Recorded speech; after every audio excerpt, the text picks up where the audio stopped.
Parallelogram असतो समजा, या पॅरलोग्रामचे दोन वेक्टर्स असतात, हे डिस्कशन केलंय आपण. हा एक वेक्टर आणि हा एक वेक्टर एका पॉईंट पासून निघाला, हा ए वेक्टर असणार, हा बी वेक्टर असणार.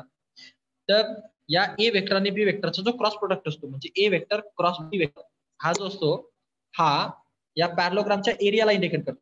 म्हणजे तुम्हाला जर असं कोणी म्हटलं की पॅरलोग्रामचा एरिया काढा, तर त्याच्या ज्या दोन साईड असतात, लेंथ आणि ब्रेड्थ, समजा ही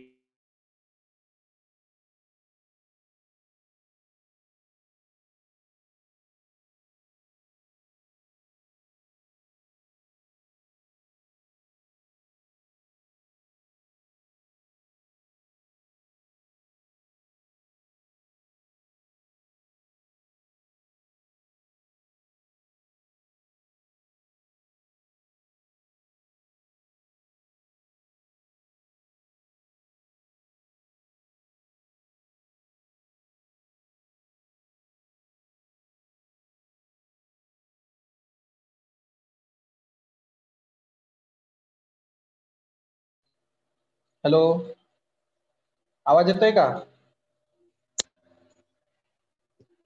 हॅलो, हो सर येतो. मध्ये गेला होता का आता?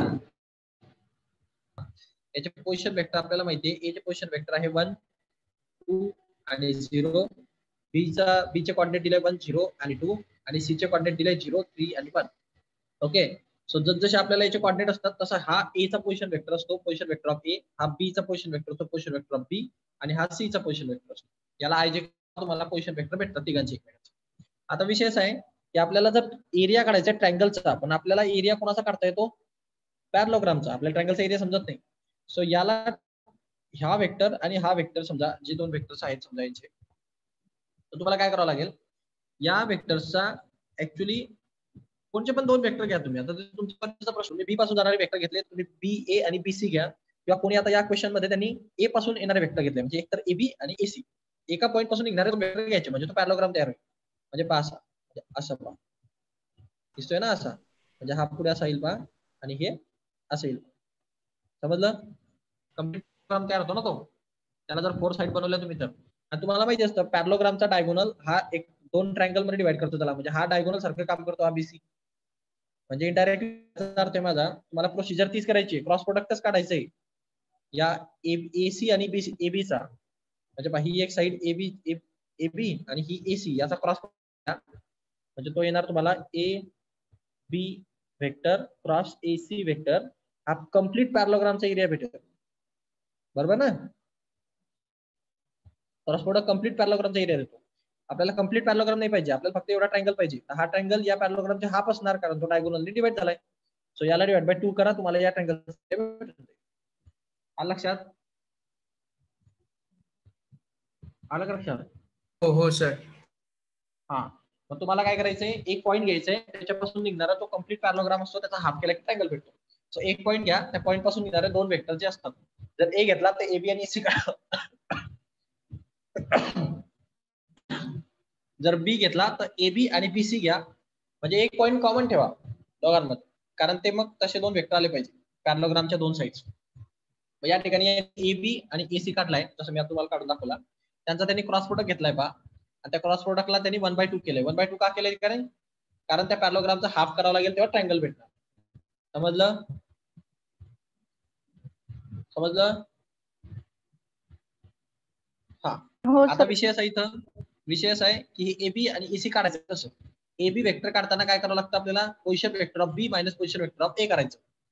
बी वेक्टर तुम्हाला इथून माहिती असेल, ए वेक्टर तुम्हाला इथून माहिती असेल, या दोघांची मायनस करायची. मायनस कसं करतात? आय ची आय सोबत, जे ची जे आणि के ची के सोबत मायनस करायची. मायनस करताना साईन लक्षात ठेवा, साईन ब्रॅकेटच्या बाहेर असतं मायनसचं, ते ब्रॅकेटच्या मध्ये पहिले घुसवा आणि मग मायनस करा. ओके, मी काय म्हटलं ते समजलं तुला? ए वेक्टर आणि बी वेक्टर मध्ये मायनस करताना तो ए वेक्टर जो आहे, समजा तुमचा बी वेक्टर काय आलेला आहे, हा बी वेक्टर असेल, हा ए वेक्टर असेल. बी वेक्टर असणार I plus 0j plus 2k, हा बी वेक्टर आहे, आणि ए वेक्टर असणार minus of I plus 2j plus 0k, हा बी वेक्टर असणार. ए बी वेक्टर निघणार तुमचा, हा ए वेक्टर आहे, हा बी वेक्टर, याची दोघांची मायनस केली की आपल्याला ए बी वेक्टर भेटतो. सो याची मायनस करताना एक गोष्ट लक्षात ठेवा, हे बाहेर मायनस साईन असतं, याच्याकडे विसरायचं नाही याला. हे मायनस आहे, मायनस जेव्हा ब्रॅकेटच्या मध्ये घुसतो तेव्हा साईन चेंज करतो, म्हणजे इथं येत असतं आय 0j प्लस 2k. हे आता तुम्ही डायरेक्ट लिहिलं तरी चालेल, मनातल्या मनात केलं तरी चालेल डायरेक्ट, हे पहिलं जसं तसं इथं साईन चेंज होईल, -2j आणि -0k. आता काय फरक पडेल दोघांमध्ये, आय आणि मायनस आय हे जाईल 0 आहे, 0j आणि -2j त्याचं झालं -2j, 2k आणि -0k त्याचं झालं 2k, म्हणजे -2j आणि 2k एवढंच राहील. समजलं? मग तुम्हाला इथे आन्सर भेटतंय -2j आणि 2k. लक्षात?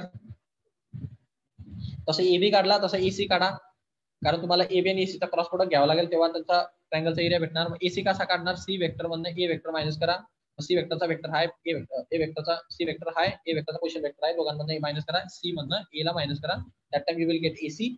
एसी भेटल्यानंतर एबी आणि एसीचा क्रॉस प्रोडक्ट काढा. क्रॉस प्रोडक्ट कसा काढतात, डिटर्मिनंट घ्यायचा आय जे के लिहायचे आणि एबीचे जे वेक्टर आहेत जसं की इथं -2 आणि 2 भेटतोय पण आयची व्हॅल्यू नाही म्हणजे आय 0 असणार. हा 0 हा -2 आणि हा 2 याची कोएफिशियंट आपण इथं लिहिले. त्यानंतर एसी चे कोएफिशियंट लिहा -1 1 आणि 1 कोएफिशियंट लिहायचे आय जे के चे -1 आणि 1. आणि मग याला या डिटर्मिनंटला सॉल्व्ह करा. डिटर्मिनंट सॉल्व्ह करता येतो ना, आता सांगायची गरज आहे का? डिटर्मिनंट कोणाला सॉल्व्ह करता येत नाही, एकाला पण अडचण असेल का, मी करून दाखवतो. सर येतं सर. बाकीच्यांना कुणाला अडचण असेल त्यांनी सांगा डिटर्मिनंट सॉल्व्ह करण्यामध्ये, मी करून दाखवतो, काही प्रॉब्लेम नाही. नाहीतर मग हे भरपूरच रिपीट झालंय, आता मॅट्रिक्स मध्ये पण झाले, आता पण झाले. So most of the times repeat झालेला टॉपिक आहे. सो याला आपण तुम्ही करू शकता. सो हे तुम्ही याला डिटर्मिनंटला सॉल्व्ह करा. डिटर्मिनंटला सॉल्व्ह केल्यानंतर तुम्हाला हे आन्सर भेटेल. ओके, आता हे जे आन्सर भेटतं याला डिवाइड बाय 2 करावं लागेल तुम्हाला, कारण तो क्रॉस प्रोडक्टचा डिवाइड बाय 2 केल्यानंतर ट्रायंगलचा भेटणार होता. मग याला डिवाइड बाय 2 करून टाका. 2 1 2 2 2 4 2 1 2 2 1 2. तुम्हाला असा काहीतरी एक वेक्टर भेटणार. ओके, आता याचा त्यांनी मॅग्निट्यूड घेतली आहे, तुम्ही डायरेक्ट सॉल्व्ह करून त्याची मॅग्निट्यूड नंतर काढली तरी चालेल, किंवा आधीच त्याला डिवाइड करून मॅग्निट्यूड काढली तरी चालेल. तुम्ही कसंही काढा, शेवटी आन्सर सारखं येईल. त्याने पहिले याची मॅग्निट्यूड काढून दिली. मॅग्निट्यूड कशी काढतो तो, हे 4 हे 2 आणि हे 2 यांचे स्क्वेअर करतो आणि त्याला स्क्वेअर रूट मध्ये घेतो, म्हणजे ते असं झालं 16 4 4 डिवाइड बाय 2. 16 4 4 हे झाले 24 स्क्वेअर रूट 24/2 आणि त्याला डिवाइड बाय केलं त्यांनी. 24 ला त्यांनी स्प्लिट केलंय, खाली 2 असता का 24 ला आपण असं स्प्लिट करू शकतो. 24 ला मी असं 4 into 6 लिहिलं चालेल का, 4 6 24 होतं ना. असं का लिहिलं मी, कारण हा 4 परफेक्ट स्क्वेअर आहे कुणाचा, 2 चा, म्हणजे तो बाहेर निघेल, म्हणजे 2 स्क्वेअर रूट ऑफ 6 झाला आणि हा खालचा 2 2 two get cancel, square root of 6 answer. समजलं? समजलं? पुढे पहा. सो अशा टाइपचे क्वेश्चन तुम्हाला बऱ्याच वेळेस भेटतील एरिया रिलेटेड. आता या ठिकाणी तो सिंपलच क्वेश्चन विचारला त्यांनी, find the area of the parallelogram, the vertices are K L M N. एक पॅरलोग्राम दिलाय, त्याचे व्हर्टायसेस तुम्हाला गिवन दिले.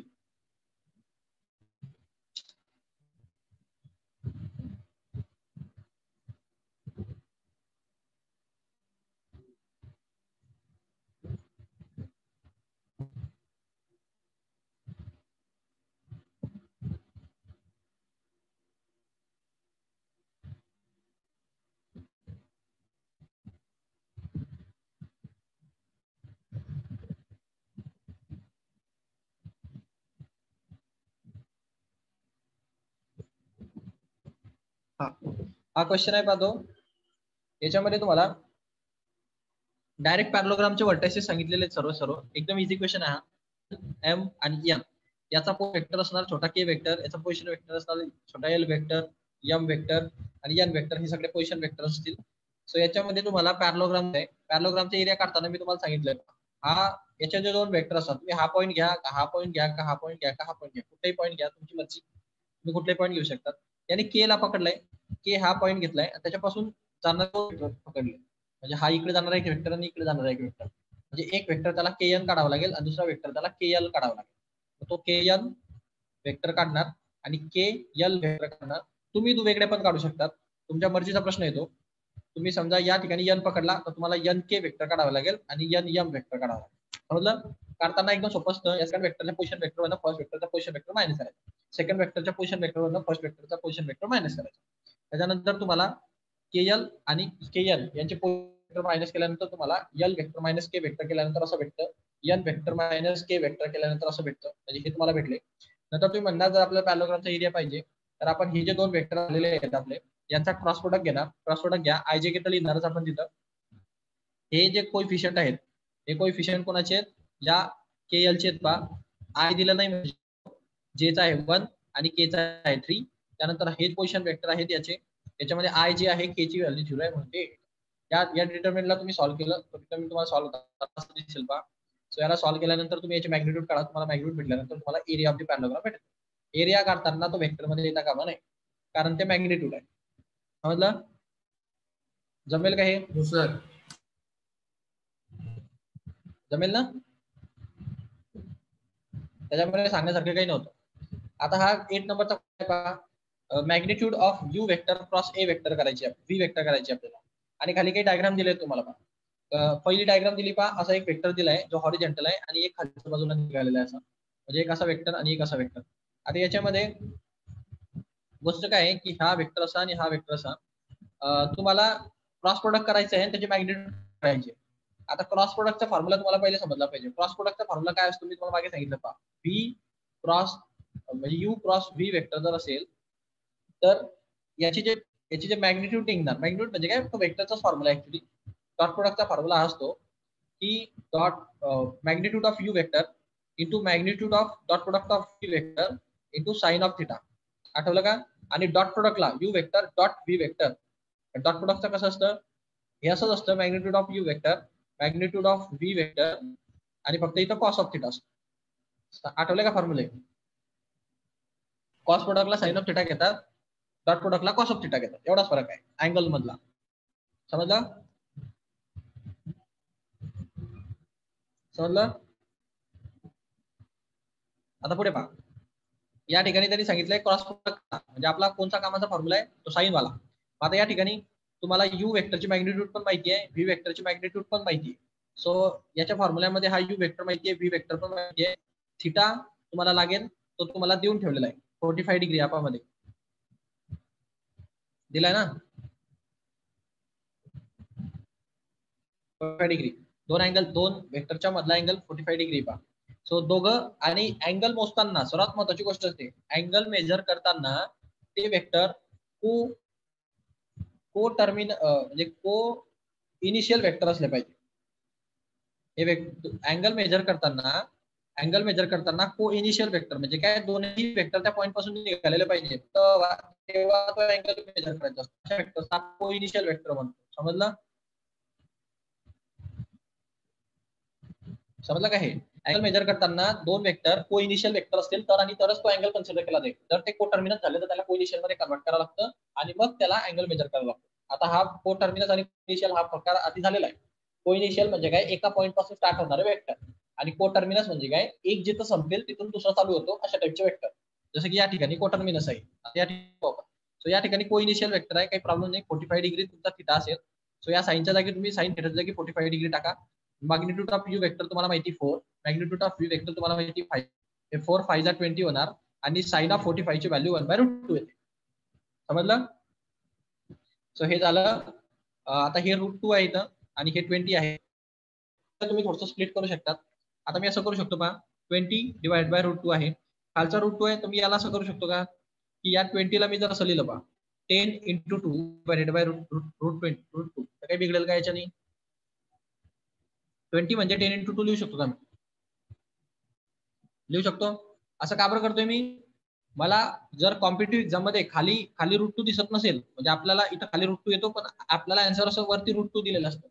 जर खालचा √2 नाहीये याचा तो कॅन्सल झाला असेल, आणि कॅन्सल होईल रूट सोबतच कॅन्सल होणार आहे, असं तर काही कॅन्सल होणार नाही. तो दुसरा ऑप्शन एकच आहे.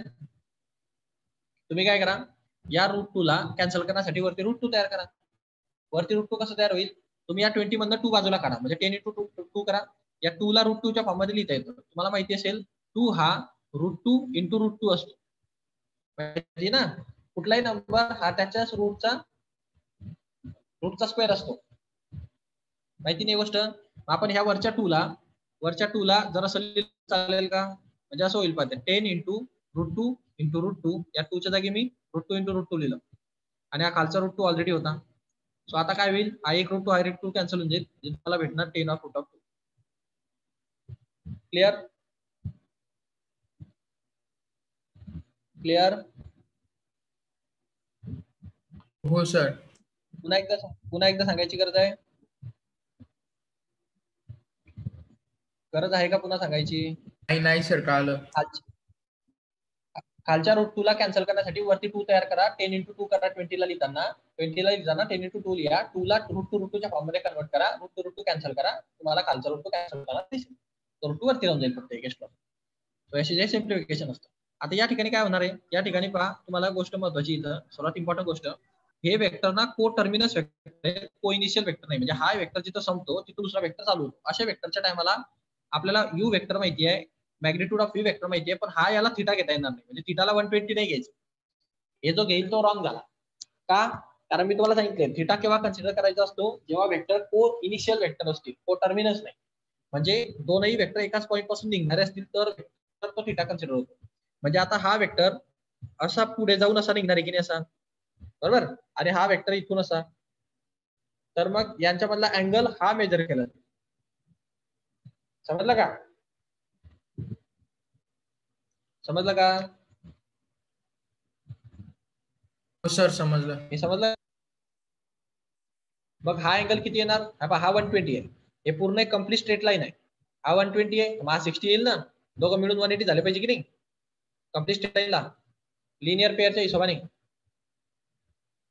जर इकडचा 120 आहे तर तिकडचा 60 असला पाहिजे 180 होण्यासाठी. सो हा थिटा तुमचा 60 असणार. सो थिटा घेताना 60 घ्या.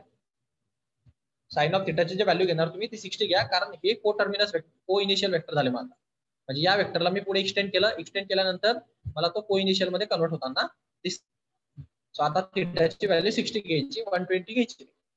जेव्हा आपण अँगल अप टू येईल, जर ज्याला काही समजलं नसेल तेव्हा त्याला सांगतो, जेव्हा तुम्हाला या अशा टाइपच्या क्वेश्चन मध्ये अँगल ऑप टू दिसेल, त्याला समजलं नाही त्यासाठी, ऑप टू अँगल दिसेल म्हणजे 90 पेक्षा मोठा, तेव्हा त्या अँगलला 180 मधून मायनस करून घ्यायचं. म्हणजे थिटा काढण्यासाठी 180 मधनं तो अँगल मायनस करून घ्यायचा, तुम्हाला बरोबर थिटाची व्हॅल्यू भेटून जाईल. ज्याला काहीच नाही समजलं, हे को इनिशियल को टर्मिनस त्याच्यासाठी चालतं. आणि जर तो ॲक्यूट अँगल असेल तर काही प्रश्नच नाही. समजलं?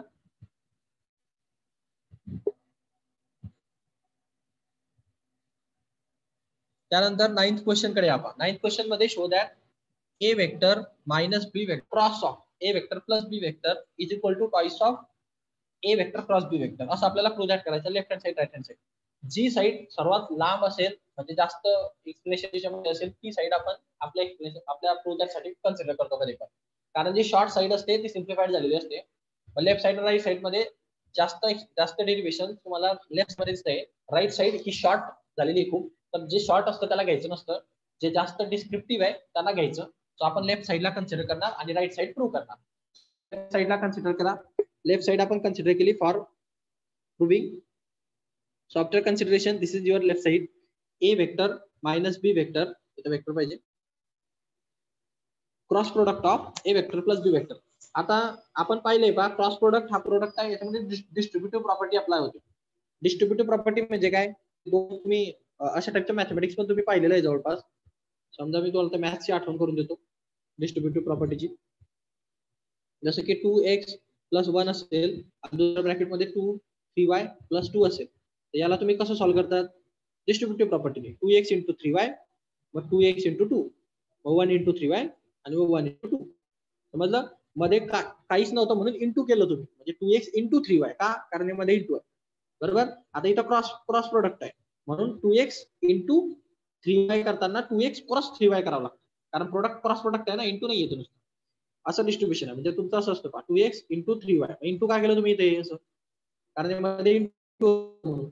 आता इथं क्रॉस प्रोडक्ट आहे म्हणून क्रॉस करावं लागतं. परत 2x इंटू 2 करणार तुम्ही, यामध्ये साईन घेऊन, हे प्लस, पुन्हा 2x इंटू 2 करणार, पुन्हा हा तुम्ही 1 घेणार प्लस 1 आणि हा 3y करणार, पुन्हा तुम्ही हा 1 घेणार आणि हा 2 करणार प्लस 1 इंटू 2 करणार. सो हे जे तुम्ही डिस्ट्रीब्यूट करतात याला डिस्ट्रीब्युटिव्ह प्रॉपर्टी म्हणतात. ते तुम्ही मॅथमॅटिक्स मध्ये 9 पाहिलं असेल. तेच आता वेक्टर मध्ये तुम्हाला इथं पाहायला भेटतं. वेक्टर मध्ये डिस्ट्रीब्युटिव्ह प्रॉपर्टी अप्लाय करता येते, कारण तो प्रोडक्ट आहे म्हणून. हा A vector cross of A vector येणार. हे बघा,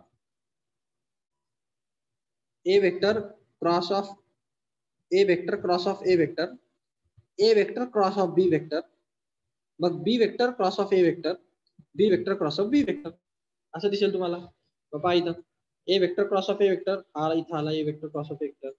मग minus B vector cross of B vector, हे मायनस नाही, पहिले एच आहे ना, पहिले याचं घ्या A vector cross of B vector, मग हे इथं पहा A vector cross of B vector, दोघांच्या मध्ये प्लस साईन असल्या कारणाने इथं प्लस आलं. ओके, मग पुढची स्टेप, पुढच्या स्टेपमध्ये minus B vector cross of A vector, इथं minus B vector cross of A vector दिसतोय तुम्हाला, आणि हे इथं ऍक्च्युअली मायनस बी होतं म्हणून ते मायनस राहिले. त्यानंतर पुढची स्टेप आहे पहा minus B vector cross of B vector, minus B vector cross of B vector, आणि हे ऍक्च्युअली इथं प्लस होतं पण हे मायनस बी असल्या कारणाने मायनस प्लस मायनस झालं. समजलं, इथं मायनस झालं, मायनस प्लस मुळे मायनस, म्हणजे हे मायनस बी आणि हे प्लस बी त्यांचं मायनस प्लस मायनस होतं. सो असे तुम्हाला डिस्ट्रीब्युशन लावलं तुम्ही इथं. डिस्ट्रीब्युशन नंतर तुम्हाला काही प्रॉपर्टी मी सांगितलेत पहा. क्रॉस प्रोडक्ट मध्ये एक गोष्ट लक्षात ठेवायची, A vector cross of A vector जर तुम्ही केला तर आन्सर 0 लिहून टाकायचं, म्हणजे त्यांनीच त्याचा क्रॉस प्रोडक्ट घेतला तर आन्सर 0 येतं. आणि समजा जर असं असेल minus of B vector cross of A vector, याचा अर्थ असा असतो हे जर उलट केलं तुम्ही, याचं इकडे केलं आणि याचं इकडे केलं तर हे पहिलं साईड मायनस लिहावं लागतं, म्हणजे याचं मिनिंग असतं ए वेक्टर क्रॉस बी वेक्टर. समजलं, म्हणजे असं असतं ए वेक्टर क्रॉस बी वेक्टरला मला जर हे पोझिशन अल्टर करायची असेल तर मला त्याला कसं लिहावं लागतं, minus of B vector cross असं लिहावं लागतं. म्हणजे डायरेक्ट असं कम्युटेटिव्ह प्रॉपर्टी नाही येते. कम्युटेटिव्ह म्हणजे काय, अल्टर नाही करता येत असं एकमेकाला. अल्टर करायचं असेल तर साईन चेंज करावा लागतो. या दोन प्रॉपर्टी तुम्ही खास करून लक्षात ठेवा, त्याचा वापर तुम्हाला इथं करता नाही. जसं की तुम्हाला इथं बसतो ए वेक्टर क्रॉस ए वेक्टर याचा आन्सर 0 देईल. त्यानंतर तुम्हाला इथे एक गोष्ट पाहायला भेटेल पहा, जसं की बी वेक्टर क्रॉस बी वेक्टर, याचा पण आन्सर तुम्हाला 0 होताना दिसेल, कारण बी वेक्टरने बी वेक्टर आन्सर 0 देईल. उरलं फक्त एवढं, A vector cross B vector ते राहील समजा, आणि एक कंडिशन भेटणार आहे तुम्हाला minus B vector cross A vector. आता मी याला असं लिहू शकतो का, मी तुम्हाला आता काय सांगितलं बघा, मी आताच तुम्हाला सांगितलं ए वेक्टर क्रॉस बी वेक्टरला मला जर अल्टर करायचं असेल तर मी त्याला minus B vector cross A vector लिहितो, बरोबर. अल्टर करताना मायनस साईन द्यावं लागतं. आता तुम्हाला हेच टर्म इथं दिसते की नाही, पाहिला दिसते ना, या टर्मच्या जागी मी ए वेक्टर क्रॉस बी वेक्टर लिहू शकतो का,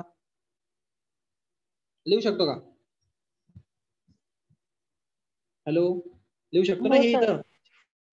मग आता काय होईल, याचा आन्सर 0, याचा आन्सर 0, हा A vector cross B vector आणि हा पण A vector cross B vector. तुम्हाला A vector cross B vector A vector cross B vector दिसलं, कारण याच्या जागी तुम्ही A vector cross B vector लिहिणार, कारण त्याचं मिनिंग तसं इथं दिसतंय का तुम्हाला, उलट करताना मायनस साईन येते, आणि हे सारखे सारखे आल्यामुळे ते 0 झाले, ते 0 वेक्टर झाले.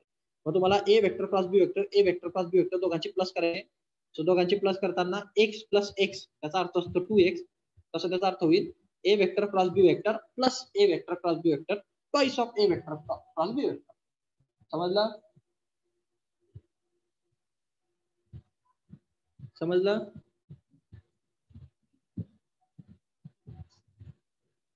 नाही समजलं, समजलं सर, समजलं. व्हिडिओ रिपीट करून घ्या, थोडस फास्ट होत असेल तर 2-3 वेळेस बघा, तुम्हाला समजून जाईल ते व्यवस्थित. आपल्याला स्पीड बूस्ट करावीच लागणार आहे, सिलेबस मागे आपला. So that the 3 points of the position vector, एक पहिला पोझिशन वेक्टर, हा दुसरा पोझिशन वेक्टर, हा तिसरा पोझिशन वेक्टर, रिस्पेक्टिव्हली कोलिनियर. आता कोलिनियर हा शब्द वापरला, याचा मिनिंग असतं की एका लाईनीमध्ये तीन वेक्टरचे पॉईंट्स असले पाहिजे. म्हणजे हे ज्या पॉईंटचे पोझिशन वेक्टर तुम्हाला दिलेले आहेत, हे वेक्टर जे दिलेले आहेत ज्या पॉईंटचे, ते तीनही पॉईंट एकाच लाईन मध्ये लाई झाले पाहिजे किंवा एकाच लाईन मध्ये असले पाहिजे असं म्हणणे त्याचं, आणि हे शो करा म्हणजे प्रूव्ह करा आहेत म्हणून. आता हे प्रूव्ह करायचं म्हटलं तर कोलिनियरची म्हटली की आपण मागच्या वेळेस पाहिलेलं आहे, कोलिनियर हा शब्द वापरला की इनडायरेक्टली ते पॅरलल असतात. कोलिनियर आणि पॅरलल जवळपास सारखीच केस आहे, फक्त कोलिनियर मध्ये एक गोष्ट जास्त येते, जर 3 पॉईंटचे वेक्टर जर का पॅरलल असतील तर ते पॅरलल वेक्टर मध्ये एक पॉईंट तिघांमध्ये सारखा असतो. म्हणजे जसं की आता पहा, अशा 3 पॉईंट होते समजा, हे ए वेक्टर बी वेक्टर आणि सी वेक्टर, तर आपण म्हणतोय की ए बी वेक्टर आणि बी सी वेक्टर कोलिनियर आहे, म्हणजे एकाच लाईनीमध्ये. तर याचा अर्थ हे पॅरलल आहे. आपण काय म्हणतोय, ए बी वेक्टर आणि बी सी वेक्टर पॅरलल आहे, कारण आता पॅरलल पण येणार. पण यांना आपण कोलिनियर कधी म्हणतो, त्या दोघांमध्ये एक पॉईंट सारखा असतो, म्हणजे एक जिथं संपतो तिथून दुसरा चालू होतो, म्हणजे एकाच लाईनीत असतील ना, मग ते पॅरलल आणि एकाच पॉईंट पासून स्टार्ट होणार आहे, मग ते कोलिनियर होतात. म्हणजे पहिले आपण त्यांना पॅरलल प्रूव्ह करतो, एका लाईनीत असणार आहे, पॅरललच असणार, कारण ही लाईन जर अशी चालली, ही लाईन जर अशी चालली, तर दोघं एकमेकाला हाणणार नाही, कारण ते ओव्हरलॅप होतं एकमेकावर. बट याचं शेवटचं टर्मिनल आणि याचं शेवटचं आणि याचं सुरुवातीचं टर्मिनल जर एकच असेल, जसं की बी पॉईंट आहे पहा, तर याचा अर्थ हे तिघं एका लाईनीत कन्फर्म आहे, कारण पॅरलल वेक्टर असे पण राहू शकतात. म्हणजे याचं इथं टोक येईल आणि याचं इथं टोक येईल, म्हणजे हे पॅरलल आहेत पण एका लाईन मध्ये येतील. ते एका लाईन मध्ये कधी येतील, जेव्हा हे टर्मिनल आहे हे टर्मिनल एकच येईल, म्हणजे हा पण बी पॉईंट आणि हा पण बी पॉईंट असेल, हे दोघं जर एकच असतील तर याचा अर्थ हा वेक्टर इथं वरती नसून तो कुठं असला पाहिजे, जर दोघांचा एकच पॉईंट फिक्स आहे तर तो इथंच असेल, म्हणजे ते एका लाईनीमध्ये असं ते फिक्स होतं. म्हणजे पहिले पॅरलल प्रूव्ह करायचं, मग सांगायचं की या तीनही वेक्टर दोघही वेक्टरमध्ये एक पॉईंट कॉमन आहे, सो तो कॉमन असल्यामुळे ते तीनही वेक्टर कोलिनियर आहे. समजली कंडिशन? हो सर. ओके, सो पहिले यांना पॅरलल प्रूव्ह करा.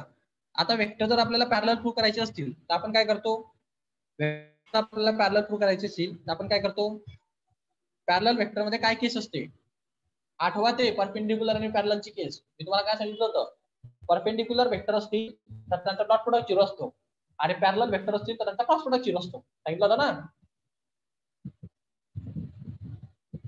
नाही हो सर सांगितलं. हा गुड. सो परपेंडिक्युलर मध्ये डॉट प्रोडक्ट 0, परपेंडिक्युलर म्हटलं की डॉट प्रोडक्ट 0 प्रूव्ह करायचं. पुढे पण तुम्हाला कोणी विचारलं की हा वेक्टरला परपेंडिक्युलर आहे का नाही, तर काय करायचं, डॉट प्रोडक्ट 0 असेल तर तो परपेंडिक्युलर आहे, डॉट प्रोडक्ट 0 नसेल तर तो परपेंडिक्युलर नाही, संपला विषय. जर तुम्हाला कोणी विचारलं की दोन वेक्टर एकमेकाला पॅरलल आहेत का नाही, तर तुम्ही काय प्रूव्ह करणार, तुम्ही त्याचा क्रॉस प्रोडक्ट काढा, त्याचा क्रॉस प्रोडक्ट जर का 0 आला तर ते टू वेक्टर्स एकमेकाला पॅरलल असतात, आणि जर त्यांचा क्रॉस प्रोडक्ट 0 नाही आला तर ते एकमेकाला पॅरलल नसतात. सिंपल आहे. सो आता या ठिकाणी हा म्हणतो कोलिनियर दाखवा. कोलिनियर दाखवण्यासाठी आपल्याला पहिले ते पॅरलल प्रूव्ह करणं गरजेचं आहे.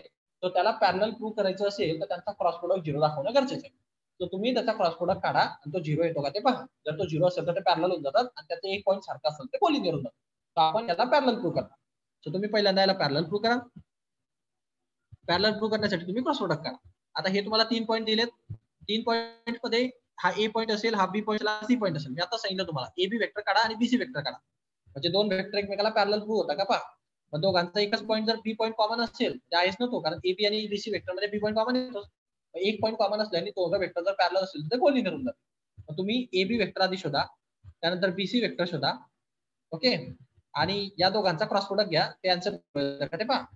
जर हे 0 आलं तर म्हणायचं ए बी वेक्टर आणि बीसी वेक्टर एकमेकाला पॅरलल होते आणि दोघांचा कॉमन पॉईंट आहे म्हणून ते कोलिनियर झाले. सो आपण ए बी वेक्टर कसा काढणार, तुम्हाला ए वेक्टर माहिती आहे, बी वेक्टर माहिती, सी वेक्टर. जर मला ए बी वेक्टर काढायचं असेल तर मी बी वेक्टर मायनस ए वेक्टर करणार, आणि जर मला बीसी वेक्टर काढायचं असेल तर मी C vector minus B vector करणार. याच्यात काही डाऊट? यात काही डाऊट? हॅलो हॅलो, हा याच्यात काही डाऊट आहे का? नसेल. आता तुम्ही असं कंपल्सरी नाहीये की तुम्ही ए बी आणि बीसीच काढले पाहिजे. तुम्ही तुमच्या मर्जीने कुठले पण 3 पॉईंट घेऊ शकता. तुम्ही या केसमध्ये तीन कन्सिडरेशन घेऊ शकता, ए बी आणि सी. कोणी याला कसं काढतं, कोणी याला ए टू बी वेक्टर आणि ए टू सी वेक्टर काढतं, म्हणजे दोघं वेक्टर एकमेकावर ओव्हरलॅप होतात, ते दोघं एकमेकाला पॅरलल आहे का नाही चेक करतात. कोणी याला कसं काढतं, ए बी वेक्टर काढतं, कोणी बीसी वेक्टर काढतं, ते दोघं एकमेकाला पॅरलल असतील तर त्यांचा पण प्रोडक्ट 0 येणार. कोणी दुसऱ्या प्रकारे सॉल्व्ह करतो.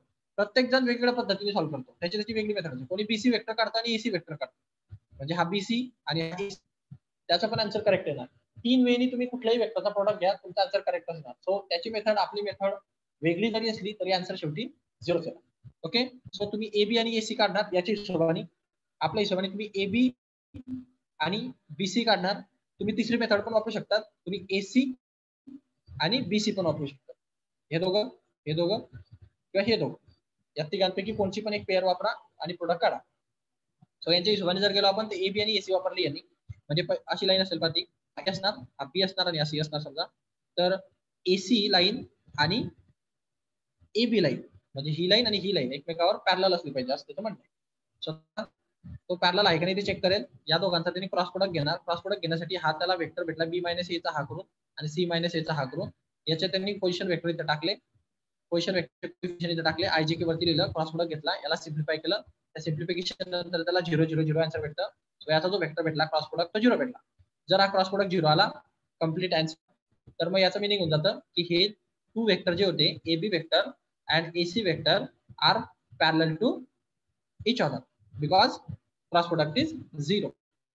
सो जर ते पॅरलल असतील तर मग इथं डायरेक्ट पॅरलल नाही लिहिता येत, पॅरलल लिहावं लागतं. Okay, parallel but point A त्यांच्यामध्ये कॉमन आहे. तसं प्रत्येकामध्ये एक पॉईंट कॉमन येणार, दुसऱ्या केसमध्ये बी पॉईंट कॉमन येईल, तिसऱ्या केसमध्ये सी पॉईंट कॉमन येईल. सो दोघं वेक्टर मध्ये एक पॉईंट कॉमन आहे, या ठिकाणी एक पॉईंट कॉमन आहे. सो त्याच्यामुळे आपण त्याला म्हणू शकतो की हे तीन पॉईंट्स होते ते कोलिनियर बॉक्स. समजलं? समजलं?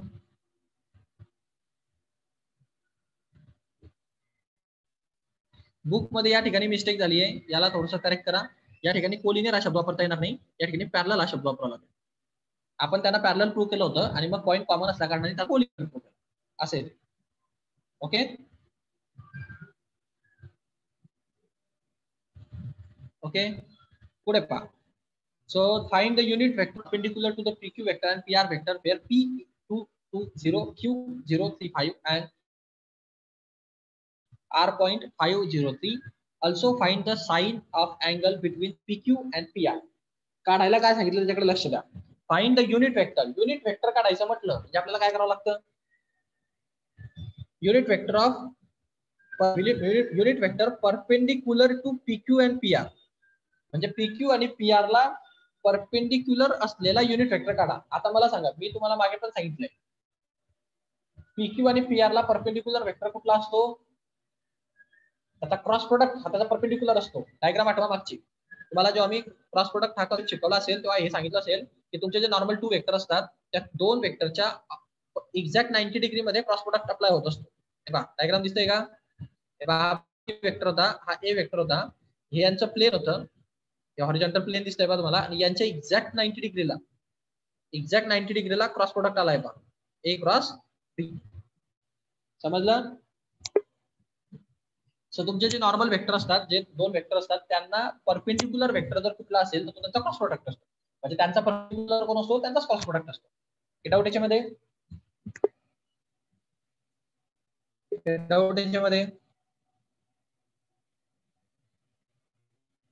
हॅलो, समजतंय ना? का फास्ट होतंय? हा, तर इकडे पहा, परपेंडिक्युलर टू PQ हा एक वेक्टर असणार, PR हा एक वेक्टर असणार. जसं की हा एक PQ वेक्टर आहे पहा, आणि समजा हा एक PR वेक्टर आहे पहा, आणि यांना एक पर्टिक्युलर काढायचं म्हणजे एक्झॅक्ट एक परपेंडिक्युलर असा ड्रॉ झालेला असेल मध्यभागी असा, त्याचा वेक्टर असेल PR vector cross PQ vector. म्हणजे PQ क्रॉस PR करा, PR क्रॉस Q वरती खाली त्याच्यानुसारच तिथे. सो याचा जो क्रॉस प्रोडक्ट असेल तो त्याचा परपेंडिक्युलर असतो, आणि त्या परपेंडिक्युलरचा तुम्हाला युनिट वेक्टर काढायचा. म्हणजे आपला म्हणण्याचा अर्थ असा आहे की PQ vector cross PR vector काढायचा आणि याचा युनिट वेक्टर काढायचा. म्हणजे हा वेक्टर तुमचा परपेंडिक्युलर वेक्टर असतो आणि या परपेंडिक्युलरचा युनिट वेक्टर पाहिजे. युनिट वेक्टर कंडिशन कशी आहे? युनिट कसा काढतात पाहिजे? यू कॅप जर मला काढायचं असेल तर मी काय करतो, मॅग्निट्यूड ऑफ यू वेक्टर घेतो आणि त्याला म्हणजे यू वेक्टर घेतो आधी वरती यू वेक्टर घेतो आणि त्याला त्याच्या मॅग्निट्यूडने डिवाइड करतो. बरोबर ना? युनिट वेक्टर काढायची प्रोसिजर. वेक्टर घ्यायचा, त्याला त्याच्या मॅग्निट्यूडने डिवाइड करायचा, आपल्याला युनिट वेक्टर भेटतो. आपल्याला या वेक्टरचा युनिट वेक्टर काढायचा. म्हणजे काय करणार आपण हा वेक्टर घेणार कंप्लीट, या वेक्टरला त्याच्याच मॅग्निट्यूड डिवाइड करणार, त्याची मॅग्निट्यूड म्हणजे mod of PQ vector cross PR vector च्या मॅग्निट्यूडने डिवाइड करणार, आपल्याला याचाच युनिट वेक्टर भेटतो. म्हणजे PQ क्रॉस PR वेक्टरचा युनिट वेक्टर भेटतो. समजलं?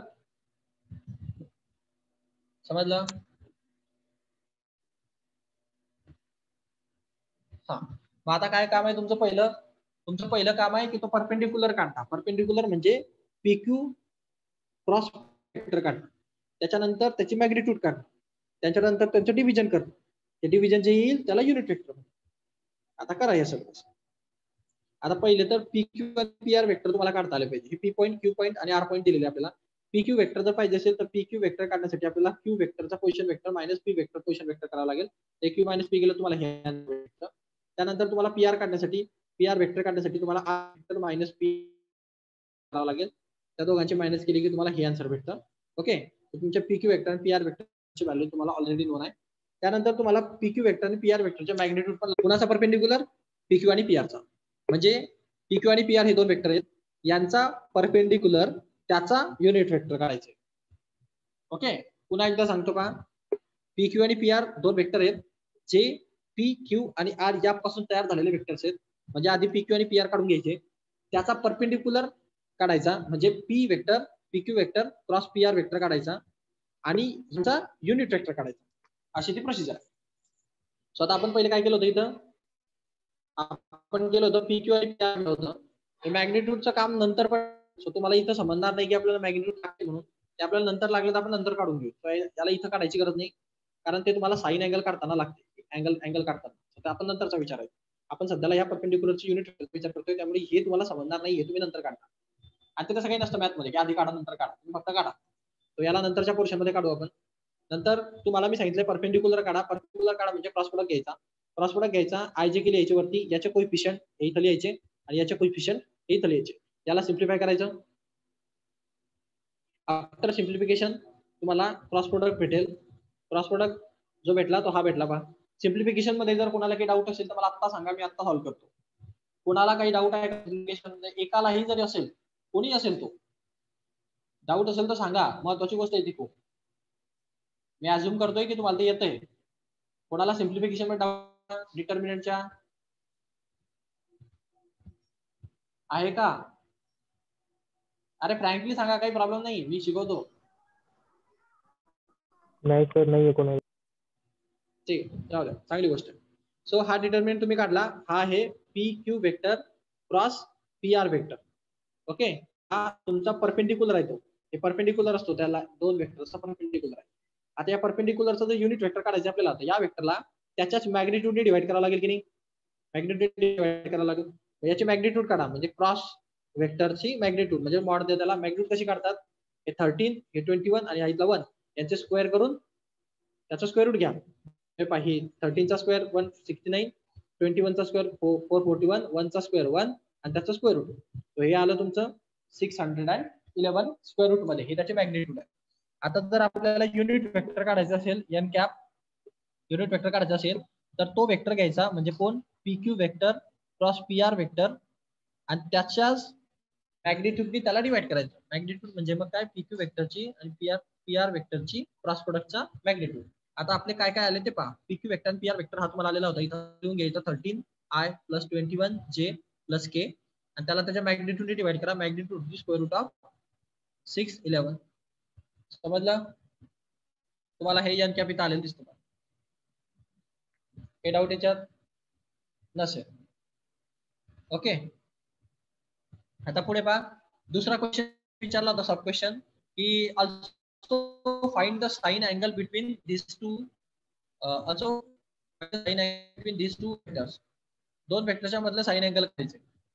ओके, या टू वेक्टरच्या मधला साइन अँगल काढायचे. कसं काढणार साइन अँगल? सो तुम्हाला इथं पाहायला भेटतं पहा. तुम्हाला अँगल जर काढायचं असेल तर मी तुम्हाला सांगितलं पहा, तुमच्याकडे क्रॉस प्रोडक्ट अवेलेबल आहे, बरोबर? जर तुमच्याकडे क्रॉस प्रोडक्ट अवेलेबल आहे, तुम्ही त्याच्यावरून साइन काढू शकता. कारण तुम्हाला माहिती पहा, P Q vector P R vector याचा क्रॉस प्रोडक्टचं जे आन्सर असेल हेच आन्सर. आता हे मॉड मध्ये घेऊ शकता तुम्ही. Magnitude of P Q vector आणि magnitude of P R vector आणि साइन ऑफ थिटा असेल. हे तो फॉर्म्युला झाला ना, तो क्रॉस प्रोडक्टचा फॉर्म्युला आहे ना हा.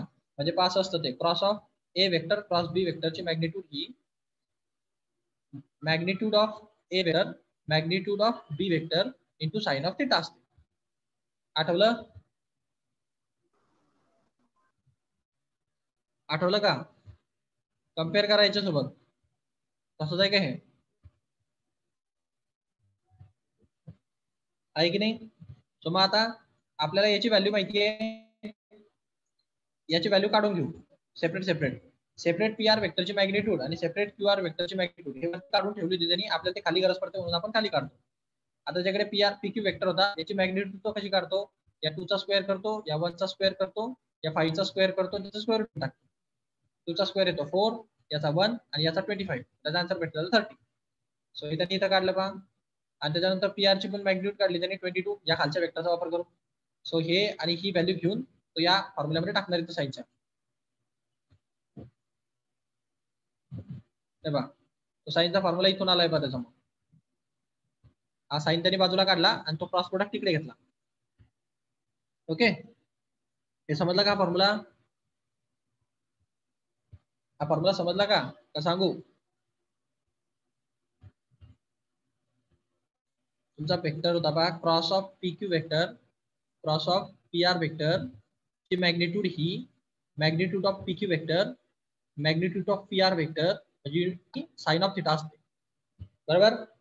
मला जर साइन ऑफ थिटाची व्हॅल्यू पाहिजे तर मी हे इकडे घेईल ना, तर असं भेटेल का तुम्हाला magnitude of P Q vector P R vector divided by हे पी क्यू वेक्टरची मॅग्निट्यूड इंटू पी आर वेक्टरची magnitude is equal to sine of theta. हा फॉर्म्युला तुम्हाला इथे पाहायला भेटेल पहा. दिसतोय. थिटा काढताना कधी पण हाच फॉर्म्युला वापरायचा क्रॉस प्रोडक्टसाठी. आणि जर डॉट प्रोडक्ट असेल तर इथं कॉस लिहायचं. डॉट प्रोडक्टला हा असतो आणि इथं डॉट प्रोडक्ट असतो. डॉट असतो इथं आणि कॉस असतो. इथं क्रॉस प्रोडक्ट असेल तर इथं साइन असतो. अँगल काढताना कधी पण हाच फॉर्म्युला वापरायचा असतो. सो वेक्टर जे असतील त्यांचे वरती क्रॉस प्रोडक्ट डिवाइड बाय त्यांची सेपरेट मॅग्निट्यूड डिवाइडला. आता हे वरती कंप्लीट याची मॅग्निट्यूड तुम्हाला माहिती होती. P Q cross P R वेक्टरची मॅग्निट्यूड हे तुम्ही काढलेली होती. काढलेली होती आपण मॅग्निट्यूड. ही मॅग्निट्यूड डायरेक्ट घ्या इथं प्लेस करा. हे सेपरेट मॅग्निट्यूड तुम्ही वरतीच काढले होते. आताच त्या वरती घेतलेल्या मॅग्निट्यूड इथे टाकलं तुम्ही. याचं सिम्प्लिफिकेशन होत नाही म्हणून राहू दे. समजलं.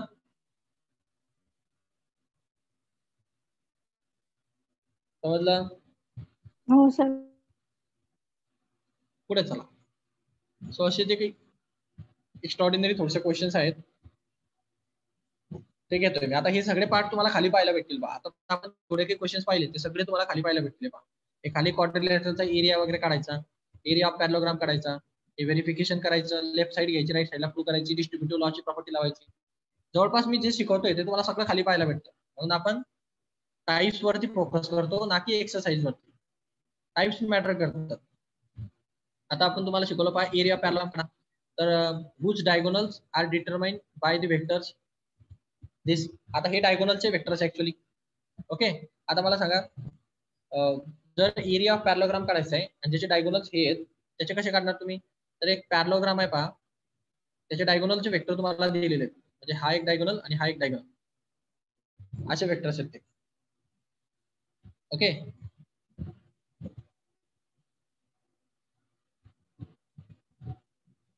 Diagonals are determined by this vectors. डायगोनलचे वेक्टर काढायचे आहेत का दिलेत. Find the area of parallelogram which diagonal दिलेत. हा डायगोनलचे वेक्टर दिलेले आहेत त्यांनी असे दोन्ही डायगोनलचे वेक्टर दिले तुम्हाला आणि दोन्ही डायगोनलच्या वेक्टर पासून तुम्हाला पॅरलोग्रामचा एरिया काढायचा. तुम्ही काय करा याला तुम्ही डायरेक्ट याचा म्हणजे जर तुम्ही एक डायगोनल हा घेतला आता याच्यामध्ये कसं राहील माहिती का, तुमचा एक डायगोनल हा आहे आणि एक डायगोनल हा आहे. आता याचा जर तुम्हाला काढायचा असेल तर तुम्ही काय करा, तुम्हाला याचा जो या दोघांचा जर तुम्ही क्रॉस प्रोडक्ट घेतला तर तुम्हाला फक्त एवढ्या म्हणजे ही एवढं भेटेल पास. समजलं का. एवढा पार्ट भेटेल तुम्हाला, फोर्थ पार्ट. तर याची सोबत तुम्ही तुमचा एक स्वतःचा एक पॅरलोग्राम बनेल याचा छोटासा एक छोटासा पॅरलोग्राम बनेल जो त्याची मॅग्निट्यूड वगैरे सगळं रिप्रेझेंट करेल. आता या सगळ्यामध्ये कसं असतं हे दोघं मिळून एक छोटासा हिस्सा तयार करतात फक्त हा पॅरलोग्रामचा. समजलं का. समजलं. म्हणजे 1/4 पार्ट तयार करतात ते दोघं मिळून. समजलं. नाही समजलं.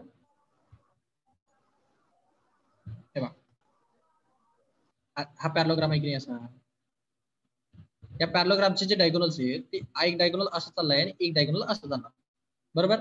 हे दोघही डायगोनल फक्त एवढाच एरिया ऑक्युपाय करतायत कारण ते कोइनिशियल वेक्टर लागतात तिथं. तेव्हाच ते दोन वेक्टर निघतात. समजा हा एक वेक्टर असणार हा एक वेक्टर असणार. समजा हा ए वेक्टर आणि हा बी वेक्टर आहे. या दोघांनी ऑक्युपाय केलेला एरिया किती पॅरलोग्रामचा ते फक्त एवढा एरिया ऑक्युपाय करतात. म्हणजे हा ऍक्च्युअल पॅरलोग्रामचा चौथा हिस्सा आहे. समजलं का. आणि हा ट्रायंगल काढताना तुम्हाला काय करावं लागेल, या ए वेक्टर क्रॉस बी वेक्टर करावं लागेल पण त्याला डिवाइड बाय 2 करावं लागेल कारण तो ट्रायंगल आहे. तुम्ही काय करताय त्याच्या छोट्याशा ट्रायंगलचा मी तुम्हाला मागे सांगितलं तो जर ट्रायंगल काढायचा असेल तुम्हाला ट्रायंगलचा एरिया ट्रायंगल आहे तो ट्रायंगलचा एरिया काढायचा असेल तर दोन वेक्टर घ्यायचे त्यांचा क्रॉस प्रोडक्ट करायचा त्या क्रॉस प्रोडक्टची मॅग्निट्यूड काढायची डिवाइड बाय 2 करायचं तुम्हाला या ट्रायंगलचा एरिया भेटून जाईल. बरोबर. हे समजलं का. हे समजलं का.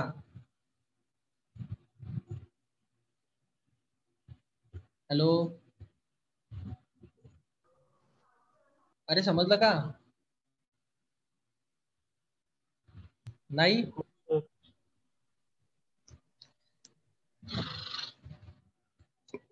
इमॅजिनेशनची खूप गरज आहे तुम्हाला. हे पहा, एक क्रॉस प्रोडक्ट हा कम्प्लीट पॅरलोग्रामला इंडिकेट करतो. जर त्याचा तुम्हाला ट्रायंगल काढायचा असेल तर त्या क्रॉस प्रोडक्टला डिवाइड बाय 2 करायचं, तेव्हा तो ट्रायंगल निघतो.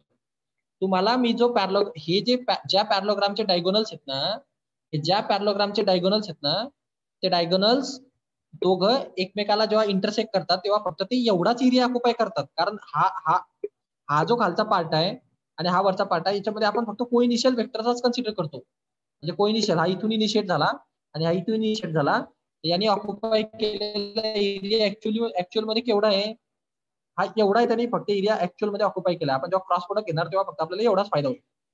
म्हणजे जर मी याला ए वेक्टर म्हणतो आणि याला वेक्टर म्हणतो, तर A vector cross B vector यांची मॅग्निट्यूड डिवाइड बाय 2 केलं तर हा ट्रायंगलचा एरिया आपल्याला भेटेल. समजलं? समजलं? हो सर कळलं.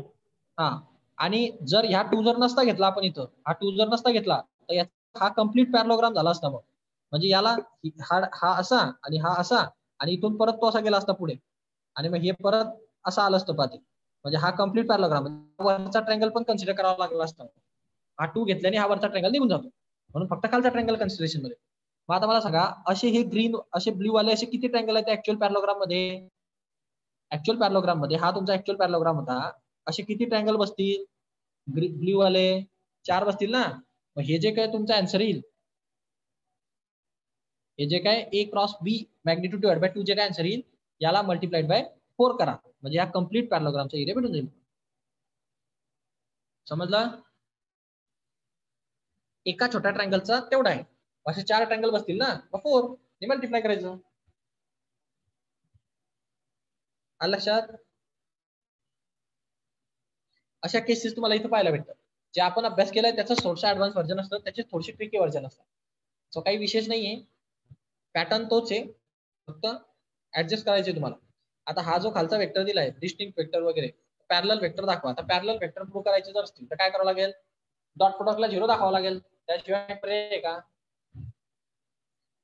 समजलं का हा question?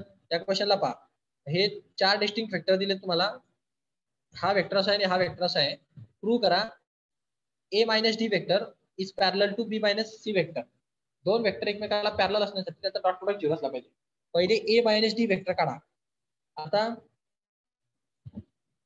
a minus D vector कुठे येणार? तर तुम्हाला ab वेक्टर आणि cd वेक्टर दिलेले आहेत, ac वेक्टर आणि bd वेक्टर दिलेले आहेत, आणि हे इक्वल आहे असं सांगितलेलं आहे. Okay, ab vector ac vector, आणि आपल्याला यांना पॅरलल प्रूव्ह करायचे. सो म्हणण्याचा अर्थ आहे की a मायनस डी, तो a मायनस डी कुठे आहे? अच्छा, याला थोडंसं फिरवावं लागेल, थोडं याच्यामध्ये फिरावं लागेल जरा. आपल्याला ए वेक्टर क्रॉस बी वेक्टर जर काढायचं असेल, फिरावं लागेल. या क्वेश्चनला थोडंसं फिरवावं लागेल. या ठिकाणी तुम्हाला ए मायनस डी काढायचं आहे आणि इथं क्रॉस प्रोडक्ट मध्ये देऊन ठेवलंय. क्रॉस प्रोडक्ट वरून मायनस मध्ये कन्वर्ट व्हावं लागेल, ए मायनस डी तयार करावं. आणि ए मायनस डी जर तयार करायचं झाला, तुम्ही काय करा, इक्वेशन नंबर 1 आणि इक्वेशन नंबर 2 याचा वापर करा. दोघांमध्ये मायनसचा वापर करा, म्हणजे दोघांमध्ये जर आपण ए मायनस डी पाहिजे ना आपल्याला,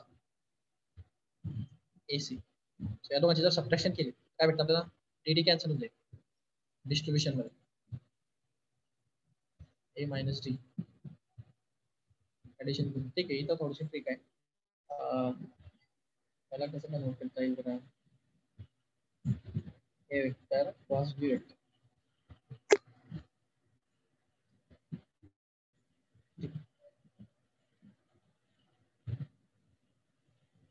parallel to b minus c, b where b minus c.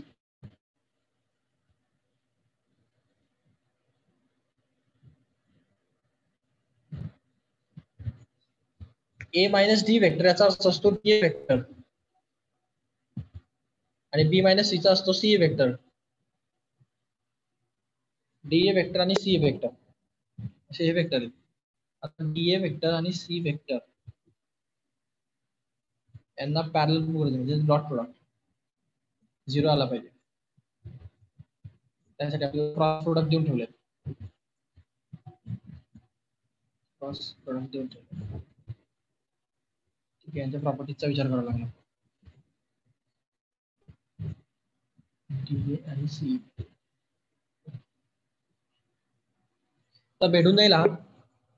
ते असं होईल पहा की हा सीडी जो वेक्टर आहे ना, हा सीडी आहे तो, आणि हा एसी इकडे आहे, म्हणजे हा सीए होऊन जाईल, आणि एडी सीएचा तर प्रॉब्लेम सॉल्व्ह होतो, कारण हा नाही बीसी का सीबी आहे, सीबी वेक्टर.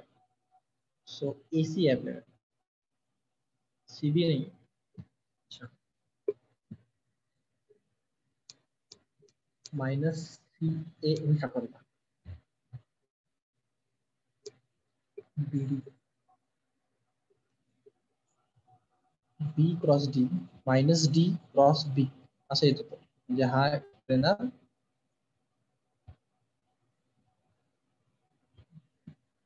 क्रॉस प्रोडक्ट आहे.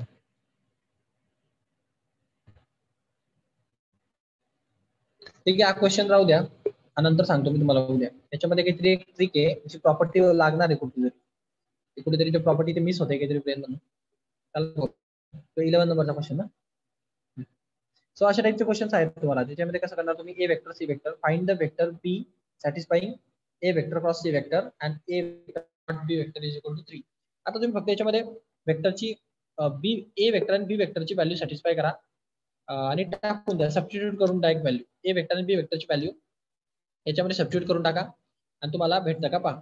आता अशी गोष्ट आहे की बी वेक्टर तुम्हाला काढायचं आहे, आणि बी वेक्टर कसा काढणार तुम्ही, यांचा क्रॉस प्रोडक्ट जर सी वेक्टर प्रोड्यूस, म्हणजे प्रोडक्ट जर का क्रॉस प्रोडक्ट जर का सी वेक्टर येतो, तर यांचा क्रॉस प्रोडक्ट कसा काढतात, असं आय जे के लिहितात, आय जे आणि के.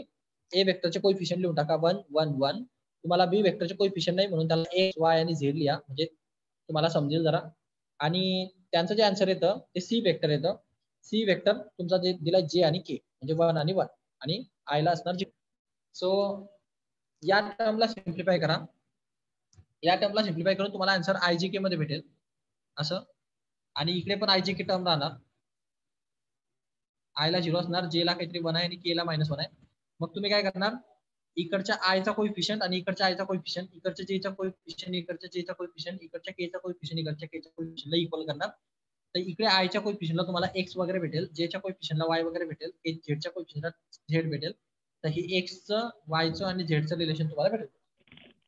समजलं काय सांगितलं? हो सर.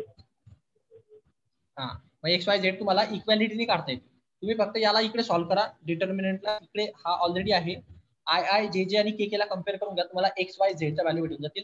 एक्स ला आय लावा, वाय ला जे लावा आणि झेड ला के लावा, तुम्हाला तो आय वाय झेड ला आय जे के लावल्यानंतर तो वेक्टर भेटेल, तो बी वेक्टर आहे.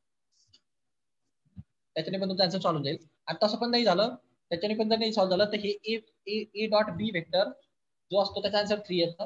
मग तुम्ही ए ची व्हॅल्यू इथं सबस्टिट्यूट करा, बी वेक्टरची जी काय व्हॅल्यू येईल तुमची 10 मिनिटानंतर ती पण इथं सबस्टिट्यूट करा, त्याला इज इक्वल टू 3 करा, मला आन्सर भेटतो. माईक ऑफ करा,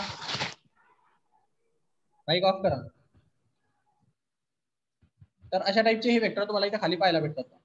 सो हे इझी टाइपचे क्वेश्चन्स आहेत, जास्त याला मेहनत घ्यायची गरज पडत नाही.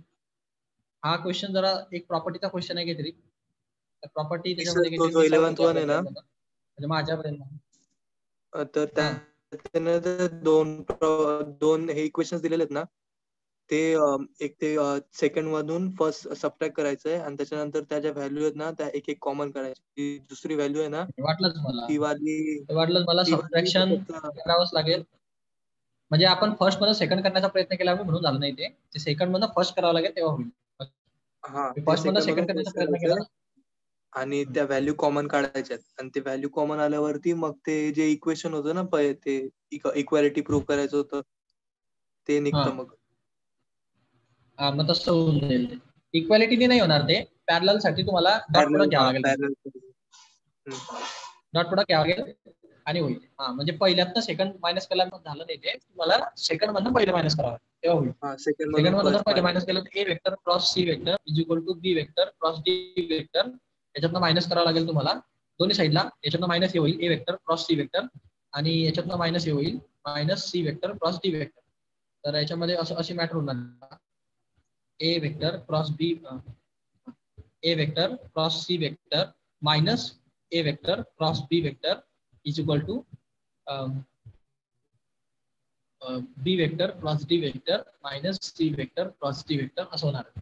आणि जर हे असं झालं तर याच्यातून तुम्हाला बेनिफिट असा समजतो की A vector cross B vector A vector cross C vector त्याच्यातनं कॉमन निघेल ए वेक्टर तो तुम्हाला तो कॉमन काढता येतो. आणि इथं मायनस होऊन जाणार मध्ये फक्त म्हणजे ए वेक्टर कॉमन निघून जाईल तो C vector minus B vector आणि या ठिकाणी बी वेक्टर आणि डी वेक्टर कॉमन निघणार. सो डी वेक्टर कॉमन निघणार मध्ये होणार बी वेक्टर मायनस सी वेक्टर. आणि मग तुम्ही म्हणणार की हा सर ते जे दुसरं वालं आहे ना डी आणि वेक्टर वालं हे त्याला एकदा सिम्प्लिफाय CB करावं लागणार ते उलट लिहायचंय. या सीबी करा कारण इकडे बीसी वेक्टर तुम्हाला ऑलरेडी पाहिजे. तुम्हाला जर याला उलट करावं लागेल तर हे मायनस बीसी करून घ्या म्हणजे ते कन्वर्ट होऊन जाईल तुमचं. मायनस साईन कॉमन काढा. मायनस साईन जर कॉमन काढलं तर हा मायनस ए होईल बाहेर. हा इथं प्लसचा मायनस होऊन जाईल सी मायनस प्लस होऊन जाईल म्हणजे minus A vector in bracket मध्ये हा B vector minus C vector अशी टर्म तुम्हाला पाहायला भेटेल. आणि इथं D vector in bracket B vector minus C vector अशी टर्म तुम्हाला पाहायला भेटेल. सो मग तुम्ही तुम्हाला वेक्टर मायनस सी वेक्टर मधनं हे दोन्ही बाजूला समजा कॅन्सल होणार आहे हा पार्ट समजा जवळपास. आणि हा डी वेक्टर इकडे मायनस होणार. So A minus A vector आणि डी वेक्टरची तुम्हाला व्हॅल्यू भेटेल है ना.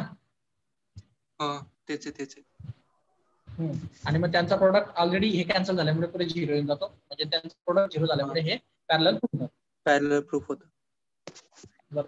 जमलं ते केला तो प्रयत्न मी ऍक्च्युअली.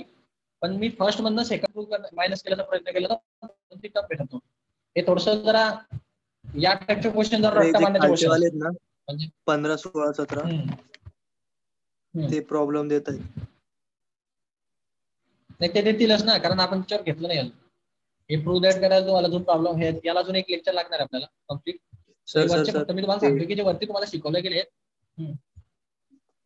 सर ते 5.2 मधलं 6 एकदा सांगा ना ते रेशो वाले ते मला येत नाही. ठीक आहे आता हे एवढं झालं ना तुमचं तर इथपर्यंत तुम्ही कमीत कमी प्रयत्न करा. आणि जिथपर्यंत तुम्हाला शिकवलं गेलंय जवळपास तुम्हाला 13 क्वेश्चन पर्यंत काही डाऊट 13 पण नाही 14 पर्यंत येऊ शकतात. 15, 16, 17, 18 कदाचित तुम्ही इथपर्यंत सॉल्व्ह करू शकता जिथपर्यंत शिकवलं गेलंय. तुझं काय म्हणणं आहे 5.2 मधलं 6 अजून कोणता काही प्रॉब्लेम असतील त्याने पण सांगा. 5.2 मधलं 6 मी तुम्हाला सांगतो काय करायचं आणि जमलं तर डायजेस्ट परचेस करा तुम्हाला हेल्प होईल. 5.2 मधलं 6 का याच्यामध्ये दिलंय तुम्हाला D and E divides BC and CA of triangle ABC in the ratio of 2:3 respectively. Find the position vectors of the point of intersection of AD and BE and the ratio in which this point divide AD and B. आता हे थोडंसं तुम्हाला इथं section formula जो आहे त्याच्यावर नीट लक्ष द्यावं लागेल. पहिले सेक्शन फॉर्म्युला लक्ष द्या. सेक्शन काय आहे तुमचा ते पहिले समजणं गरजेचं आहे तुम्हाला. तर मी तुम्हाला सांगितलं होतं ज्या पॉईंट पासून तुम्ही मेजर करणार त्याचा दुसरावाला पहिले घ्यायचा आणि पहिल्यावाला नंतर घ्यायचा आणि दोघांचे जे रेशो तसं घ्यायला इथं जसं ए वेक्टर आणि बी वेक्टर आपण बी वेक्टरला पहिला देतो आणि बी वेक्टरला नंतर देतो आणि हे टी आणि 1 रेशो घेतो आपण. हे रेशो आहे म्हणजे काय त्यांचे सेक्शनचे रेशो आहेत ते. ओके सो तुम्हाला हा इथं फॉर्म्युला चेक करायचा असतो.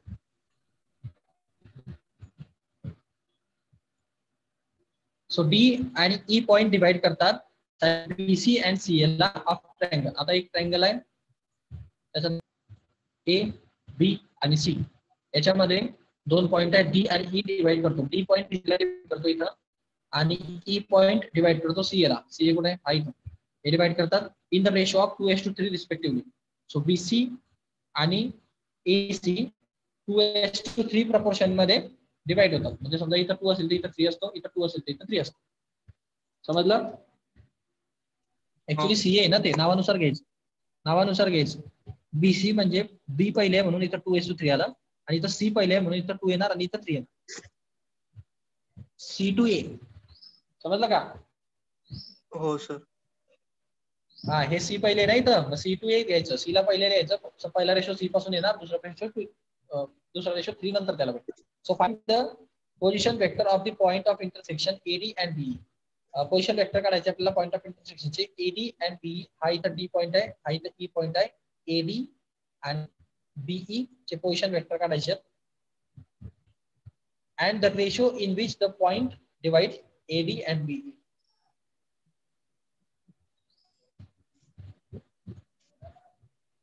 AD आणि BE कोणत्या रेशोमध्ये एकमेकाला डिवाइड करतात असं विचारले तर. ओके, सो हा पॉइंटचे रेशो म्हणजे जसं की एडीचा रेशो म्हणजे इथला समजा हा टी जर असेल तर हा 1 घ्यावा लागेल. ओके, आणि जर T1 घेतलं त्याला T2 याला पण घ्यावं लागेल. म्हणजे दोघांचं वेगवेगळे येतील. याला T1 घ्या, या B2E ला, आणि याला T घ्या, याला 1 घ्या. दोघांचे वेगवेगळे रेशो येतील ना, तर पॉईंट दोघांना वेगवेगळ्या रेशो मध्ये डिवाइड करणार. सो अशा टाइप हा क्वेश्चन आहे. आणि पहिले तर हे पोझिशन काढायचे. Find the position vector of the point of intersection AD and BE. AD आणि बीई चे पोझिशन वेक्टर काढा. सो एडी आणि बीई चा पोझिशन वेक्टर काढण्यासाठी तुम्हाला ए पॉइंटचे कोऑर्डिनेट आणि बी पॉइंटच्या कोऑर्डिनेटचा विचार करावा लागेल. त्याच्यानंतर तुम्हाला ते पोझिशन वेक्टर समजतील. आता कोऑर्डिनेट या ठिकाणी आपल्याला जवळपास दिलेलं नाहीये है ना. सो प्रपोर्शनेट माहिती आहे T:1 आणि प्रपोर्शनेट वरून तुम्हाला बी वेक्टर आणि ए वेक्टर जरा ट्रिकी क्वेश्चन, पॉइंट नसल्यामुळे ट्रिकी क्वेश्चन झाला. या ठिकाणचं जर पोझिशन काम झालं असतं, पण या ठिकाणी आपल्याला ए बी सी तिघांचे पॉइंट वेक्टर पण माहित नाहीये. अजून काही एक्सप्लेनेशन आहे का बाबा? Find the position vector of the point intersection म्हणजे टी चे पोझिशन वेक्टर काढायचं आणि ई चा पोझिशन वेक्टर काढायचं.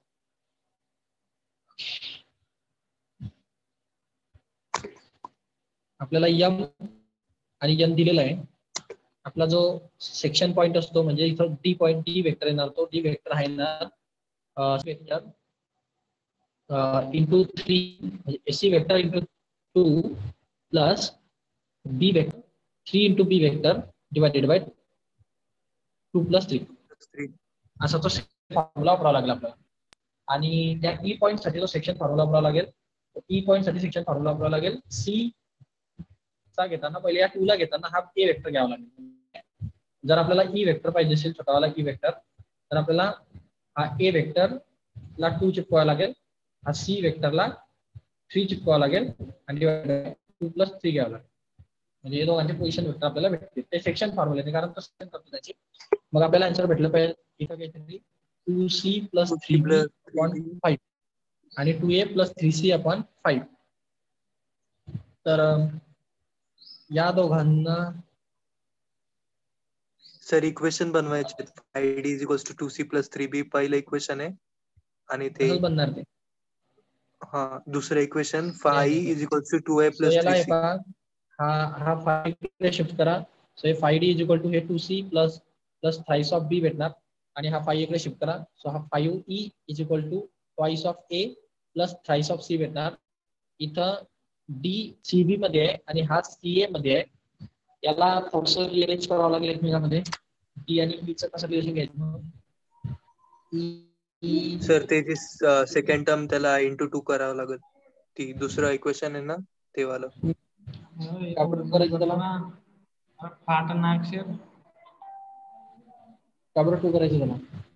सर ते मग इक्वेशन नीट होतं ना. 5D = 6C + 9B दोन्ही वाले सर. दोन्ही वाल्यांना पहिलं वालं 3 नी मल्टिप्लाय करावं लागेल आणि दुसरं वालं 2 नी. इक्वेशन नीट येतं सर. नाही तसं करून पण 3 व्हेरिएबल आपल्याला कंटिन्यूअस भेटतील. म्हणजे सी कॅन्सल होईल, समजा एक व्हेरिएबल कॅन्सल झाला, बाकी 3चं काय? एक कारण त्याच्यामध्ये ऍक्च्युअली 4 व्हेरिएबल आहेत. ए बी सी आणि ई आणि डी असे 4 ते 5 व्हेरिएबल. सर त्याचा आन्सर आहे ना 5D - 10E = 9B - 4A येतं. तर ते त्याचं इक्वेशन (19 घेतलेलं आहे कॉमन तेवढं आणि मग म्हणजे त्याच्यानंतर ते सॉल्व्ह केलेलं आहे. आन्सर ABCD मध्येच आहे का? हो तसं पाहिलं. आणि ते 2 इक्वेशन काढले सर LHS आणि RHS चे.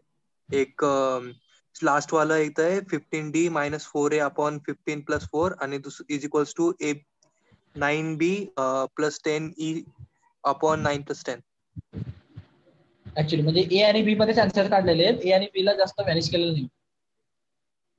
हा ते त्याचे इक्वेशन त्यांनी सर इक्वेशन ते काढले फक्त 15 आणि 4 आणि 10 आणि 9.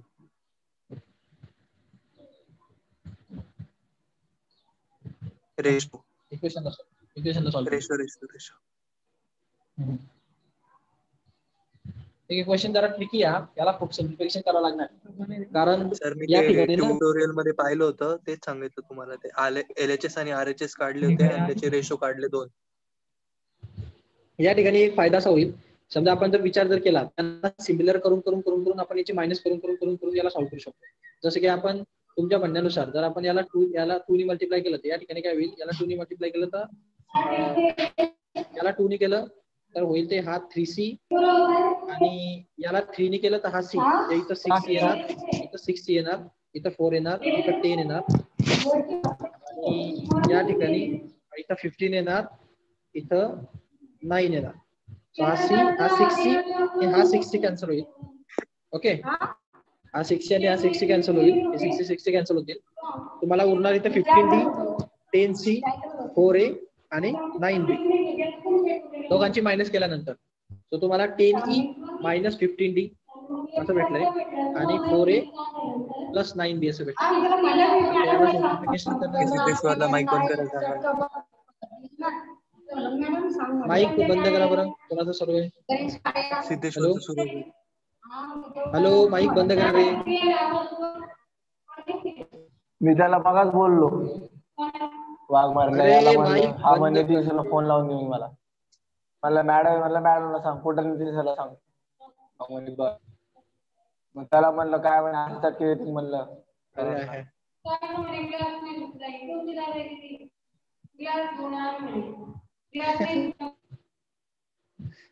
हॅलो, अरे माईक ऑफ ठेवा रे. हा, जाऊ द्या, आता भरपूर टाइम झालाय.